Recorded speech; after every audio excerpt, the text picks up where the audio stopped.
नमस्कार मंडळी. ठरलं तर मग मालिकेतील सायलीच्या आजी सासूबाई पूर्णा आजी म्हणजे ज्येष्ठ अभिनेत्री ज्योती चांदेकर यांचं निधन झालं. त्यांना अखेरचा निरोप देण्यासाठी पोहोचलेल्या जुई गडकरीला अश्रू अनावर झाले. ज्योती यांनी पुण्यात अखेरचा श्वास घेतला. त्या 69 वर्षाच्या होत्या. वृद्धापकाळातील अल्पशा आजाराने त्यांचं निधन झाल्याचं समोर आलं. ज्योती यांच्यावर गेल्या काही दिवसांपासून पुण्यातील खासगी रुग्णालयात उपचार सुरू होते. ज्योती चांदेकर यांच्या पार्थिवावर नवी पेठ वैकुंठ स्मशानभूमी या ठिकाणी विद्युत वाहिनीमध्ये अंत्यसंस्कार करण्यात आले.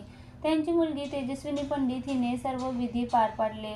ज्योती चांदेकर यांना अखेरचा निरोप देण्यासाठी जुई गडकरी, सुचित्रा बांदेकर, धैर्य, श्रेया बुगडेसह इतर कलाकार मंडळी उपस्थित होती. जुई यावेळी अक्षरशः ओक्साबोक्शी रडताना दिसली. तेजस्विनीने तिच्या आईप्रती सर्व कर्तव्य पार पाडली, मात्र तिला अश्रू अनावर झालेले. अभिनेत्री श्रेया बुगडे पूर्ण वेळ तिच्यासोबत होती. कलाविश्वातील अनेक कलाकार तिला आणि त्यांच्या कुटुंबांना आधार देत होते. प्रेक्षकांची लाडकी पूर्णाजी म्हणजे ज्योती यांना निरोप देण्यासाठी असंख्य लोक उपस्थित होते. ज्योती चांदेकर यांना शेवटचा निरोप देण्यासाठी मनसे अध्यक्ष राज ठाकरेही उपस्थित होते.